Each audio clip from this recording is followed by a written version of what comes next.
আসসালামু আলাইকুম dear viewers, এই ভিডিওতে আমি মাইক্রোসফট এক্সেলের খুবই গুরুত্বপূর্ণ কয়েকটি ট্রিক্স নিয়ে আলোচনা করব। তো প্রথম যে এই ট্রিক্সটা আলোচনা করব সেটা হচ্ছে ভিউয়ার্স গ্রুপ আনগ্রুপ। মানে গ্রুপ মানে একত্রিত করে ফেলা, এটা দলবদ্ধ করা, আনগ্রুপ মানে আবার দল ত্যাগ করা বা দল থেকে আলাদা করে ফেলা। তো সেটাতে ভিউয়ার্স এখানে আমরা কিছু তথ্য লিখে রেখেছি, একটা স্কুলের তথ্য, একটা শ্রেণী কিছু তথ্য লিখে রাখলাম। এখন আমার প্রয়োজন হচ্ছে যে যেমন এতটুকুকে আমি একটা আলাদা করে গ্রুপ করে ফেলবো, আবার এটা আলাদা একটা গ্রুপ হবে। তাহলে আমাদের কীভাবে, যদি আমি ডান পাশে আরও অনেক শত শত এইভাবে তথ্য ওইভাবে সাজায় রাখি, তবে মাঝখানে অবশ্যই আমাদেরকে একটা স্পেস, একটা কলাম অবশ্যই স্পেস দিয়ে রাখতে হবে ভিউয়ার্স। যদি না করি তাহলে সেক্ষেত্রে দেখা যাচ্ছে যে আমাদের কোনো একটা কলাম মিসিং হতে পারে। তো ভিউয়ার্স আমরা যেটা করবো যে প্রথমে যতটুকু প্রয়োজন, যে কয়টা কলাম প্রয়োজন, আমরা এই কয়টা কলাম কি করব, প্রথমেই সিলেকশন করব ওর থেকে, তারপর হচ্ছে আমাদের ডেটাতে চলে যাব। ডেটা থেকে একেবারে ডান পাশে আমাদের এখানে গ্রুপ, ওকে। এই যে এখানে আমাদের এই যে গ্রুপ ভিউয়ার্স, গ্রুপ দেওয়ার সাথে সাথে ভিউয়ার্স দেখুন এইতে আমাদের একটা লাইন দিয়ে দেখাচ্ছে যে কতটুকু পর্যন্ত হয়েছে। এই যে আমরা এতটুকু, এটা কিন্তু মাইনাস করে দিলাম। মাইনাস করে দেওয়া মানে হচ্ছে যে আমি কি এতটুকু পর্যন্ত এটা কি গ্রুপের অধীনে আছে। তো এইটার গ্রুপের সুবিধাটা হলো ভিউয়ার্স, আমরা একটা এক্সেল শিট ওপেন করার সাথে সাথেই কিন্তু আমরা বুঝে ফেলি যে আসলে এখানে একটা গ্রুপিং আছে, কিছু কিছু তথ্যকে হাইড করে রাখা আছে গ্রুপ করে, ওকে। তো আমি এটা ম্যানেজ করতে, দেন এইখানেও আমরা সেম কাজটা করতে পারি, এখানেও আরেকটা গ্রুপ করতে পারি, এখানে আরেকটা গ্রুপ, এখানে একটা গ্রুপ করে দিলাম। তো ভিউয়ার্স এখানে কিন্তু আমার দুইটা গ্রুপ আছে, ওকে। তো আমি চাইলে যে এখানে দুইটা গ্রুপ, এখানে দুই লিখলে ওকে, এই যে আমি এখানে চাইলে এটাকে ম্যানেজ করে রাখতে পারি, বা যে কোনো একটা যেটা দরকার, যেমন প্রথমটা দরকার, তো প্রথমটা আমি কি করতে পারি, এটাকে এক্সপান্ড করে এটা নিয়ে কাজ করতে পারি। তো এটা তো আমরা দেখলাম কলামের ক্ষেত্রে। তো এখন রোর ক্ষেত্রেও কিন্তু আমরা এই কাজটা করতে পারি। তো রোর ক্ষেত্রেও আমরা করতে পারি, যেমন 6 পর্যন্ত আমরা যদি একটা কাজ করি, যে 6 থেকে যদি প্রয়োজন হয়, যদি এরকম হয় যে আমরা এই থেকে আমরা এই পর্যন্ত একটা কি করবো, একটা গ্রুপ করব, তো এটাও করতে পারি। তো এখানে গ্রুপ করে দিলাম ভিউয়ার্স। তো এখানেও কিন্তু আমাদের এই যে এটা বাম পাশে এখানে কিন্তু 1 2 3 দেখাচ্ছে।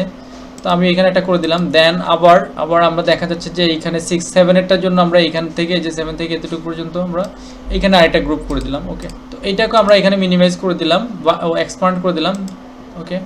এটাকে মিনিমাইজ করে দিলাম। তো ভিউয়ার্স এখানে দুইটা ক্লাস, যেমন 6 এরটা প্রথমটা দিলে আমাদের 6 এরটা এক্সপান্ড হবে, পরেরটা দিলে ক্লাস 7 হবে, আর 8 দেওয়াই আছে এখানে।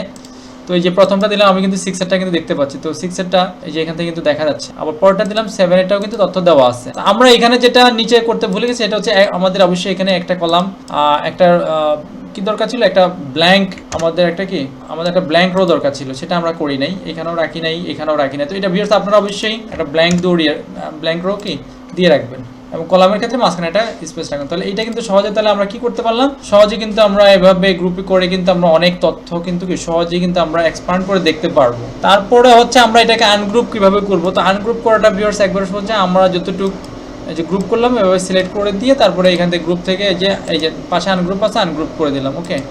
তো এটা চলে গেল। দেন আবার এই যে এখান থেকে এতটুকু দরকার আমরা কি করলাম, গ্রুপ করলাম। তো এটাকে কি করলাম, এখানে সিলেক্ট করে আনগ্রুপ করে দিলাম। তো এইভাবে সেমভাবে আমরা কিন্তু এখান থেকেও কিগুলো কি এই যে আনগ্রুপ করে দিতে পারি।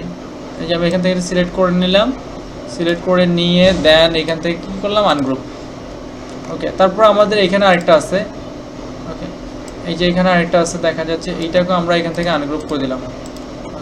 তো ভিউয়ার্স এইখানে আমাদের একটা দেখা যাচ্ছে যে এখানে অল্প একটু রয়ে গেছে, যেমন এই সেলটা বাকি রয়ে গেছে, তো এটাকে আনগ্রুপ করে দিলাম।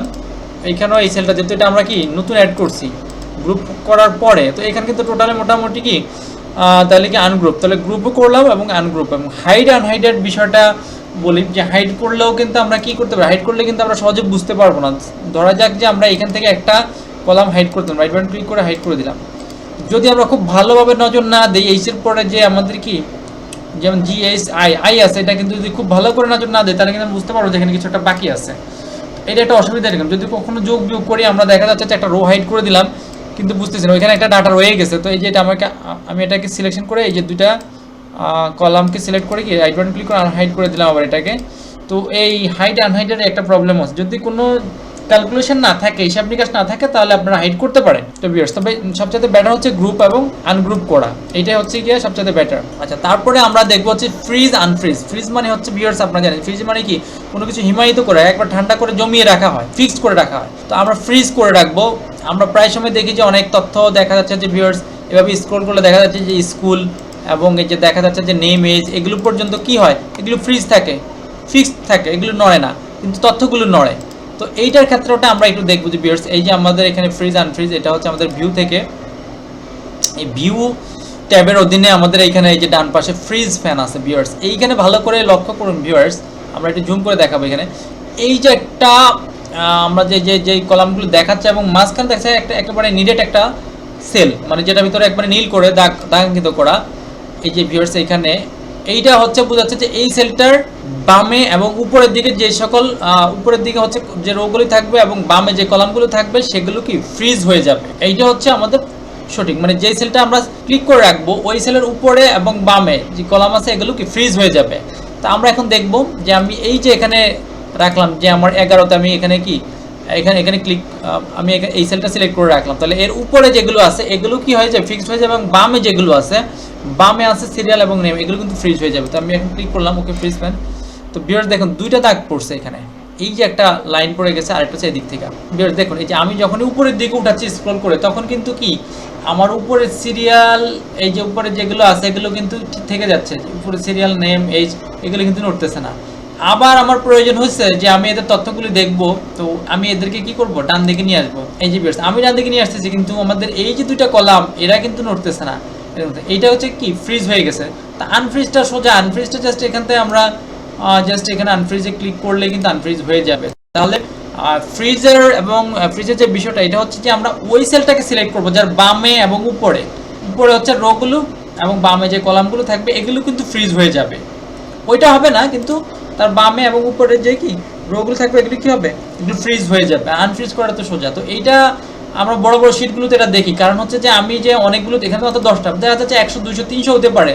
তা আমি কিভাবে বুঝবো, ঠিক আছে উপরে যদি হেডিংটা যদি আমি যদি না দেখতে পারি তাহলে কি তথ্যটা এটা, তাতে কাছাকাছি তথ্য থাকতে পারে, কাছাকাছি তথ্য যেমন সংখ্যা দেখা যাচ্ছে যে কাছাকাছি তথ্য বা দেখা যাচ্ছে যে আমাদের স্কুলে বাচ্চাদের কোনো নাম্বার সাবজেক্টের নাম্বার, সেক্ষেত্রে কাছাকাছি তথ্য থাকলে আমাদের কিন্তু বুঝতে অসুবিধা হবে। যেমন এইটা তো ডেট অফ বার্থ বোঝা যায়, মোবাইল নাম্বার এটা বোঝা যায় যে এই ঘরে মোবাইল না হবে, তো সেক্ষেত্রে কিন্তু সমস্যা আছে। তো সেক্ষেত্রে আমরা দেখা যাচ্ছে যে ফ্রিজ যদি করে রাখি তাহলে আমরা কিন্তু অনায়াসেই তথ্যগুলো দেখতে পারবো, কোনো ডাটা নতুন করে কারেকশন করা দরকার হলেও সেটা করতে পারবো। তো ভিউয়ার্স আশা করি আপনারা বুঝতে পেরেছেন, ভালো লাগলে অবশ্যই চ্যানেলটি সাবস্ক্রাইব এবং শেয়ার করবেন।